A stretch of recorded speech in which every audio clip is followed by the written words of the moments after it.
the life and troubles of Burundian refugees in a Tanzanian camp. World leaders seek a solution to global warming. And the trendiest restaurants in Italy put a new spin on home-cooked meals. Africa 54 starts right now. Good evening and welcome. I'm Vincent Makori. This is Africa 54. African leaders from across the continent gathered this week in Johannesburg, South Africa for the 25th Summit of the African Union. The summit runs until 15th of June under the theme Year of Women Empowerment and Development towards Agenda 2063. The heads of state will discuss conflicts raging in a number of African countries, including South Sudan, Mali, Nigeria and Burundi. Analysts say the continental body has made some strides in dealing with conflict, but needs to do more. David Zenmenu of the Institute for Security Studies says African leaders are not moving fast enough to counter one of the emerging trends on the African continent. Long-time leaders attempting to change their constitutions to hold on to power for extra terms. I am of the opinion that the legal framework that we put in place is not helpful to stop the third term debate in countries. If African leaders do not speak out early and decisively against that attempt, because the next cause of instability or war will be particularly the decision of leaders to hang on to power. Heads of state will begin meeting on Saturday, led by the AU's current chairman, Zimbabwean President Robert Mugabe, himself in power for 3 decades now. While Burundians fleeing the political crisis at home continue to pour into neighboring Tanzania, where some have been affected by a cholera outbreak at a refugee camp sheltering thousands of Burundian refugees in northwest Tanzania. Authorities say they are working to contain the disease, which has already killed 33 people. Up to 400 new cases of the deadly disease are emerging every day, mainly in Tanzania's Kagunga Peninsula, where tens of thousands of Burundians have taken refuge, often in squalid conditions. UN agencies say they have dispatched cholera treatment supplies as well as water and sanitation kits, including chlorine, soap, water purification tablets and plastic buckets to help contain the epidemic. Well, now in Egypt, a suicide bomber blew himself up near the ancient Karnak temple in the southern city of Luxor on Wednesday. 2 attackers were killed and another wounded in what Egyptian security forces said was an attempted terrorist attack. No group immediately claimed responsibility for the attack, in which 4 Egyptians were wounded. It was the second attack in just over 1 week, targeting Egypt's vital tourism industry. Islamist militants have killed hundreds of police and soldiers over the past 2 years in a campaign to topple the Egyptian government. More recently, there have been attacks on softer tourists and economic targets.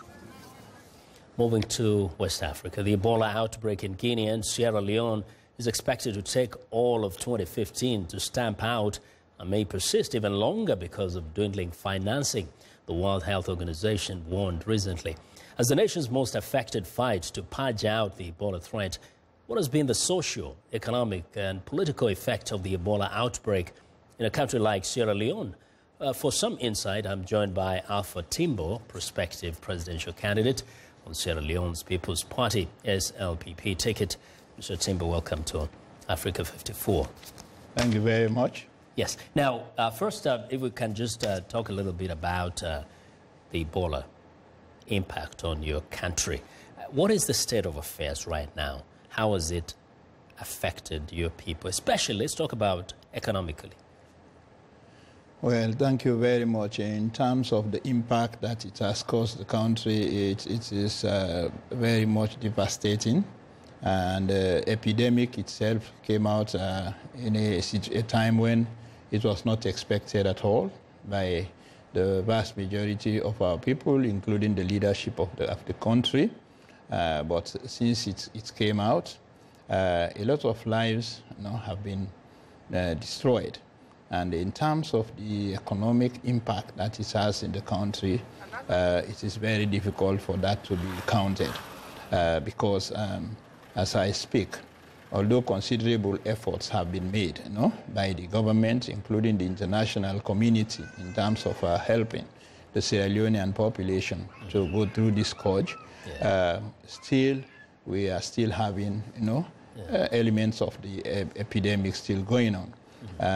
In terms of agriculture, right, and other economic activities, it has really affected the economic situation in the country, because the way the thing is being transmitted from one individual to another, makes it very scary, in terms of people coming together, having some communal activities and the rest. All of these things have been negatively impacted. Yes. So now, it is really a very serious problem. Along with that, I know we're talking about people who are very, very social in the way they do things. They do things together, burials, weddings, worship and all that. How has that transformed the society in Sierra Leone, at least for the short term? Yeah, it has really been a difficult time, especially at a time which I can remember when government was trying to come out with some intervention strategies which had to affect especially the religious aspects of our people. Sometimes when we had to go on quarantine, when government asked the whole of the Sierra Leonean people to be indoors maybe for 2 or 3 days, some of it lapsed on the Fridays and Sundays. It's really affected our religious faith. But for the national interest, I mean, most of the Sierra Leonean people were able to show understanding as far as that particular area is concerned. And when you go to Africa, particularly Sierra Leone, you go to our market situation, you see the way how the ordinary person has been affected. You go to places like Kisi Street, Sani Abacha Street, and the vast majority of the major streets in Freetown where the ordinary traders do carry out their economic activities because of the Ebola virus. It has been very difficult for them to be able to carry out that activity rather effectively. Yes. Now, politically, there was supposed to have taken place a census before the country can prepare for the next presidential election. I hear that this actually has been postponed because of the Ebola crisis. Now, how does this impact the preparations for the next presidential election? It has really had some negative impact. As I speak, I belong to the Sierra Leone People's Party. Under normal circumstances, our party should have engaged in what we call the lower level elections, which should have taken place by now. But because of the fact that there is still this economic state of emergency, that has still not been possible. And as you rightly said, the census should have started way back last year. It was postponed as a result of the Ebola. And all of these are having some negative effects in our political situation.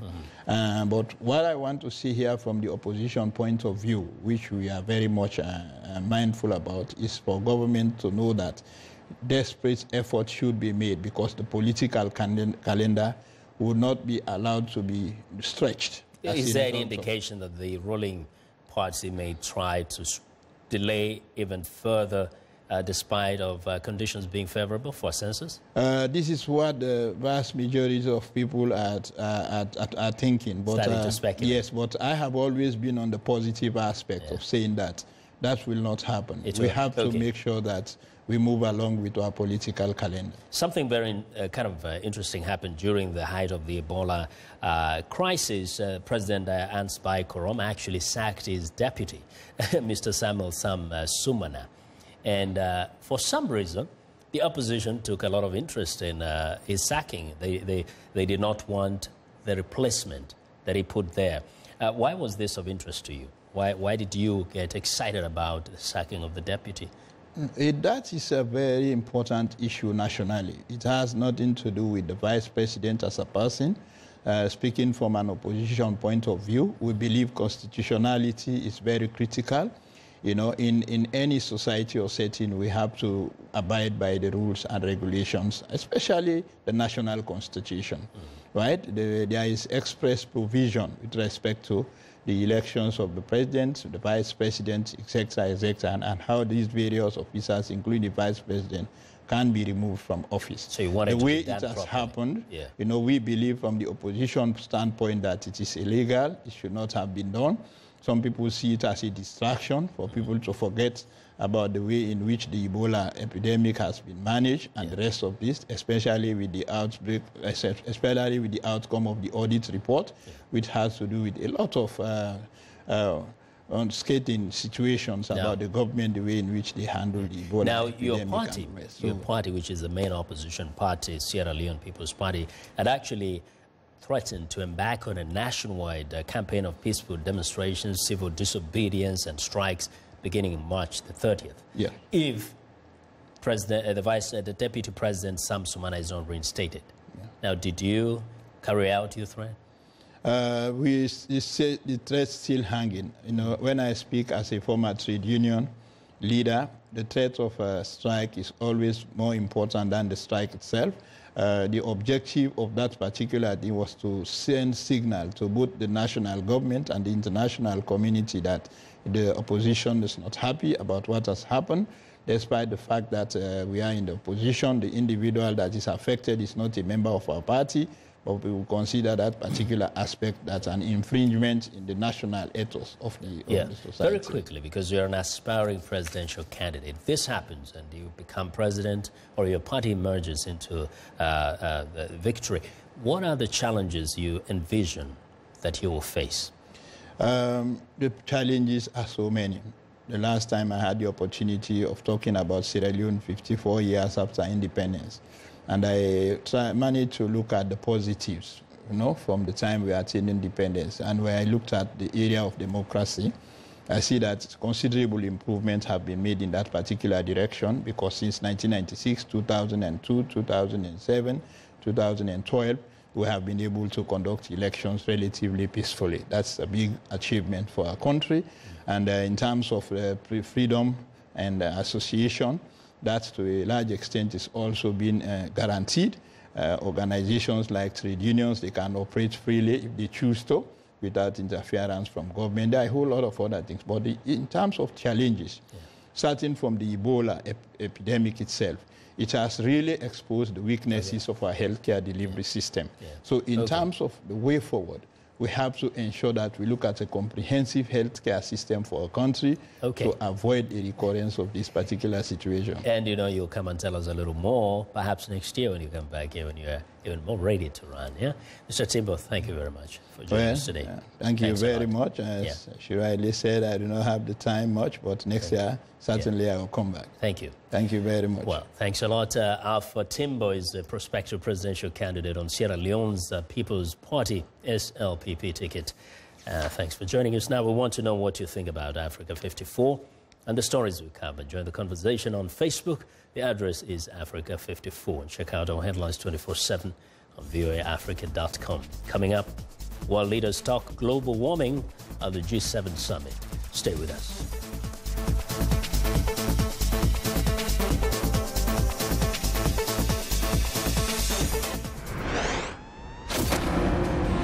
Pretty Woman made Julia Roberts a star, but it was Molly Ringwald who was first offered Roberts' role and turned it down.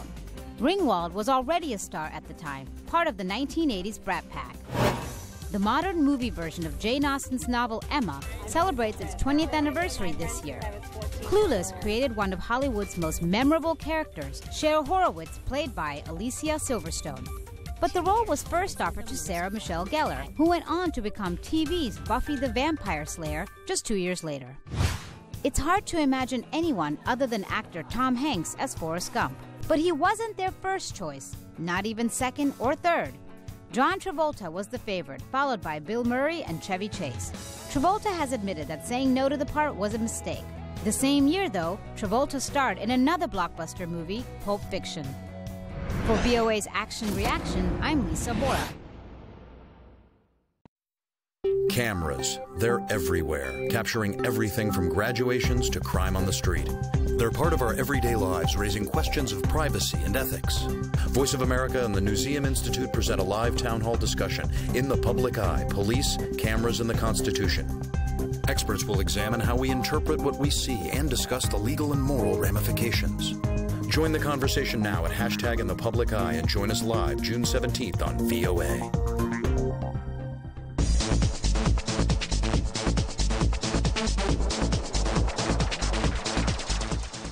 Welcome back to Africa 54. Global warming is on the political agenda this week with a pair of meetings in Germany where world leaders pledge to act on climate change and negotiators are crafting the language for a new climate treaty. VOS Rosanne Kabul has the details. World leaders at the G7 summit urged urgent and concrete action on climate change. U.S. President Barack Obama observed progress toward a new treaty to replace the Kyoto Protocol, the global agreement that expired in 2012. We continue to make progress toward a strong global climate agreement this year in Paris. All the G7 countries have now put forward our post-2020 targets for reducing carbon emissions, and will continue to urge other significant emitters to do so as well. Leaders affirmed the goal of keeping global temperatures from rising more than 2 degrees Celsius above pre-industrial times. Experts say that would prevent the most catastrophic impacts of climate change, like sea level rise and more severe droughts and storms. German Chancellor Angela Merkel said binding rules for emissions reductions must be at the heart of any new climate agreement. The world does not have any binding rules at the moment, and therefore that must be a goal in Paris. The G7 leaders also renewed a commitment to provide $100 billion a year, beginning in 2020, to help poorer nations adapt to climate change. Merkel said it's important to set this goal before the climate conference in Paris. It is very important that we really set this goal before the climate conference in Paris, because many developing countries and small island nations will only be able to reach an agreement after Paris if we are committed to this goal. Otherwise, she added, developing countries and small island nations would have difficulty accepting the agreement. Among other pledges from the G7 was one that would phase out fossil fuels by the end of the century. These were strong signals to negotiators meeting in Bonn, Germany. For a second week, representatives from nearly 200 countries are streamlining language for a new climate treaty. That's not an easy job, says Jennifer Morgan, director of the Global Climate Program for the World Resources Institute. She said via Skype, among other things, negotiators must clarify the goal to limit warming to no more than 2 degrees Celsius above pre-industrial times. Is that a certain percentage of reduction of emissions? Is that a decarbonization of the economy? Is that a phase out of emissions? What is that? And that long-term goal hopefully can send a signal to investors about how they should make future business decisions. Morgan is optimistic given renewed support from world leaders and says people must push their governments to do the right thing. This is the time to engage. It's the final stretch. Hopes are riding high that the new global climate treaty will put the brakes on rising emissions with a move toward cleaner energy for the planet. Rosanne Skirble, VOA News, Washington. Well, no more plastics. Well, Senegal has passed a law outlawing plastic bags in the country. What do citizens think about the move? Africa 54's Mel Bailey has more. Plastic. It can live up to hundreds of years underground, and in Dakar, it is used for almost everything. Plastic bags have taken over the city, and finally, the government has decided to do something about it. So overall, the law is the prohibition of any plastic bags made with a thickness under 30 micrometers and the ban of free plastic bags in supermarkets. Now, all we are waiting for is for the President of the Republic to fully accept the law so we can write it into our official law book. We will wait for 6 months for that to take place.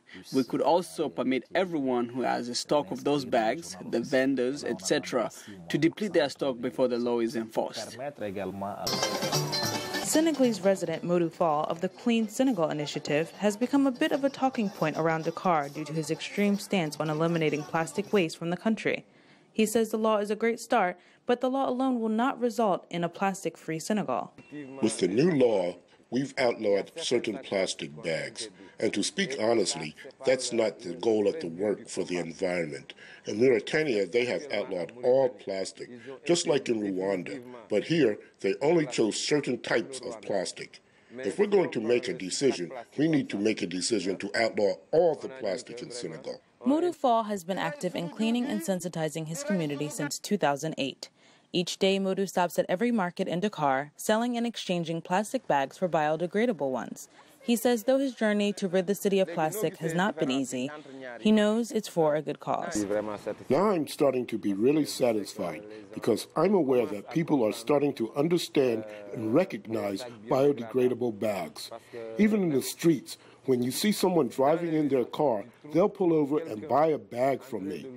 And even if they don't buy one, they'll thank me or applaud me because they know I'm on the right path environmentally. In addition to the plastic bag ban, the Minister of the Environment has launched several projects to help educate the public and recycle plastic waste. But with no public trash receptacles in sight, one can hope that the projects alone will be enough to make plastic litter a thing of the past. This is Mel Bailey for Africa 54, Dakar, Senegal. Well, it's time now for a short break. Still to come on Africa 54. Italy takes home cooking to a whole new level. We'll be right back.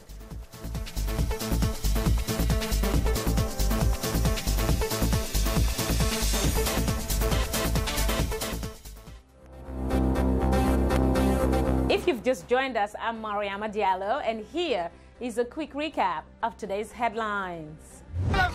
In Madagascar, police clash with members of parliament ahead of impeachment ruling, seizing $74,000 in cash in the car of an opposition lawmaker. In Mali, troops get reacquainted with Lost North after Al-Qaeda-linked jihadists seized the area in 2012. In Nigeria, Maiduguri Airport could be reopened soon after an 18-month shutdown due to a Boko Haram raid. In Egypt, leaders of 26 African countries opened a summit to sign a trade pact, creating a common market across half the continent. That's all for today. Thanks for watching. We'll see you next time.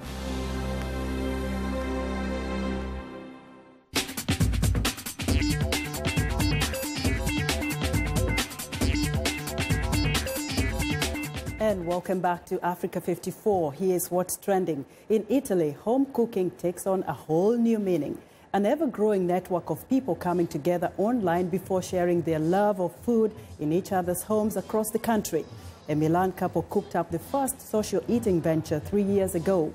It has now blossomed into the Ma Hidden Kitchen Supper Club, a social networking hub with more than 4,000 members. Ma Hidden Kitchen Supper Club offers 3 to 4 dinners a week for 12 guests, bringing together those living in Milan with those just passing through. Next up, watch out, the camera is rolling. An innovative photographer at the G7 summit found a quirky alternative to capture the leaders in action. A mini video camera fixed to his professional stills camera. His footage shows the G7 leaders in a conversation ahead of a round-table discussion and gives an insight into the way photographers and camera crews were hastily ushered out of the room before the group settled down to business. And finally, Netflix continues to up its game. The streaming giant Netflix has acquired the satirical comedy War Machine with Brad Pitt set to star. The acquisition adds a major dose of star power to Netflix's growing stable of original films. Netflix has signed deals with the Weinstein Company for a Crouching Tiger, Hidden Dragon sequel, a new Pee Wee Herman movie with Judd Apatow, and a series of comedies with Adam Sandler. Other plans include a documentary deal with Leonardo DiCaprio. And that's what's trending today. Vincent, back to you. Well, thank you. Let's go music now. The music generally referred to today as rock grew out of blues and rhythm and exploded on the U.S. national scene in the mid-1950s. Well, one of the musicians who helped define the style was saxophone player Grady Gaines, who toured with such stars as Little Richard, Sam Cooke, Fats Domino, and many others. As VOA's Greg Flakers reports from Houston, Gaines tells his story in a new book that is really out there. During the wild early years of rock and roll, Little Richard was king, and sax player Grady Gaines was on top of the world, as well as Little Richard's piano.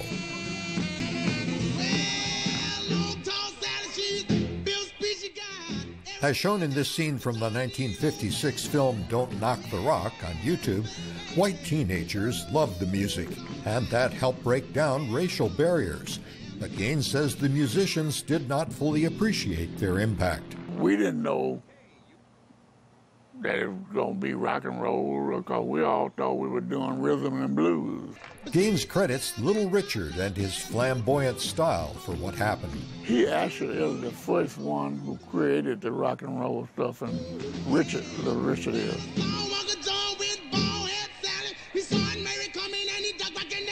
He had funny jokes to tell. He always had something exciting to make you laugh. To be around him, your whole spirit get lifted because he was that type of guy. But in his new autobiography, Gaines tells how Little Richard quit performing at the height of his fame to become a minister. Elvis Presley then became king, and Grady Gaines went on to play with Sam Cooke, who had a different style. I played with Sam Cooke, it would be mellow, and I would try to make my band sound to fit Sam Cooke's style. Gaines later played with a long list of stars and returned to Houston, where he continues to perform with his own band. He's also promoting his book, I've Been Out There, along with co-author Rod Evans, who helped him tell his story. I went to Grady's house and I just sat down with a tape recorder, and after researching his life, came up with a bunch of questions to ask him about different segments of his life. Well, I tried to tell them all in that book as much as I could remember. And every time I read that book, it's just like me reliving my life over again. One regret, says Rod Evans, is that he was not able to interview Little Richard. Initially, I thought I was going to be able to get him into the book and talk to him about bringing Grady into his band, but his health just declined to the point that he just really wasn't up to doing it. At the age of 81, Grady Gaines keeps playing, mostly for private parties, and fans, young and old, marvel at this living legend of rock and roll.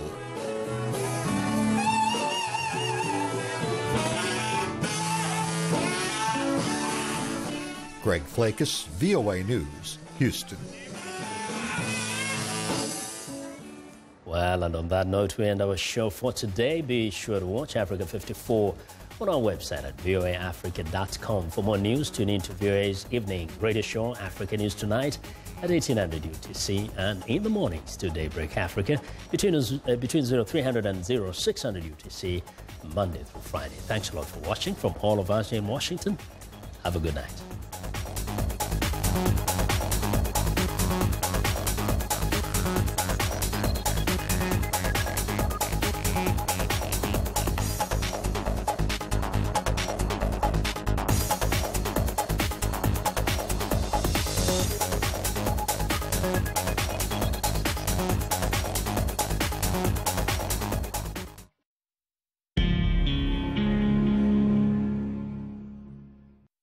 Cameras, they're everywhere, capturing everything from graduations to crime on the street.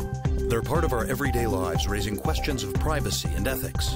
Voice of America and the Newseum Institute present a live town hall discussion, In the Public Eye, Police, Cameras, and the Constitution. Experts will examine how we interpret what we see and discuss the legal and moral ramifications. Join the conversation now at #InThePublicEye and join us live June 17th on VOA. Music is something that brings people together. Music educates, it motivates, it's a bridge. Music. Ali. On VOA. I am Sheikha Sali, host and senior editor of VOA's international call-in talk show, Straight Talk Africa. The issues that we discuss are pertinent to most people on the African continent. Real talk, real issues, the real Africa. It's time to get the scoop, Monday through Friday on VOA. Find your time zone and get the scoop.